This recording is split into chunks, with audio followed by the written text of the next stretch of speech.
for our final talk of the evening, I would like to ask Katelyn Carroll from Grosse Pointe North to join us on stage.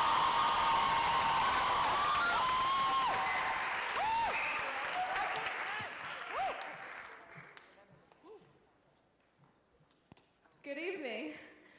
My name is Katelyn Carroll, and I'm a senior at Grosse Pointe North. Did she just say what I think she just said? I think she just said the S word. Yup, that's right, senior. I'm a senior, and that word packs a punch. I recently went to a family gathering where my aunts and uncles bombarded me with questions like, where are you going to college? What are you going to do with your life? What's your plan? What's my plan? I'm just a kid. Okay, young adult. Being an upperclassman the past 2 years has been a great experience. I've had to learn maturity, independence, responsibility. The list goes on and on. But as graduation approaches, I'm finding the day-to-day schedule of my life thus far is starting to change. Childhood has a routine. Your parents care and feed for you, family and friends stand by to support your growth, and teachers help you to learn. When my family asked me, what's your plan? I realized I was on my own. It was finally my turn to call the shots. Of course, the support system that I have hasn't left me, but now it's my turn to have a vision. So I had to ask myself, what is my vision? Well, that's easy. My personal vision is to receive a teaching degree in English, marry, have kids, and live happily ever after. But a vision is broad. A vision can apply to people with a shared interest, a shared community, a shared country, or a shared planet. Growing up the past few years, I've learned to recognize my strengths and my weaknesses. And one of my weaknesses is my iPhone. Raise your hand if you have a smartphone in the audience. That's what I thought. Yeah, I got an iPhone about 3 months ago, and before that I had a slide phone, which was terrible.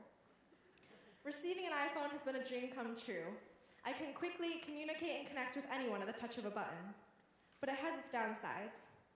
Walking down the halls of school, or the aisles of a store, or even the sidewalk on the street, I see people with their heads in their phones.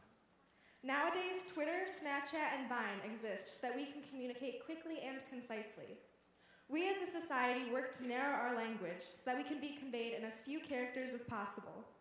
We as a society get bored watching a YouTube video if it is longer than give or take 30 seconds. We as a society are starting to lose our ability to listen, to notice, and to be patient.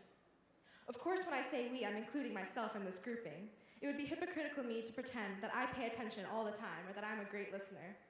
I'm not, and I don't. But because I've noticed my actions and the actions of others, I've decided to change and improve my listening capabilities.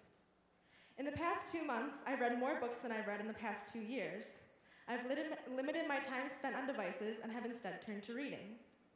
When I read, I have to put all my focus into the book, and I generally read for about 45 minutes to an hour.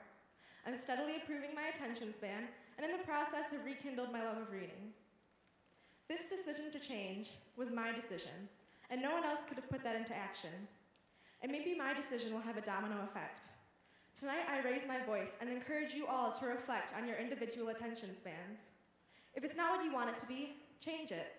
Try to improve your focus, and most importantly, listen to others around you. I guess my point here tonight is, we all have things that we want to change, whether it be in ourselves or in the world. But until we make the conscious decision to change, until we put in the effort, nothing will happen.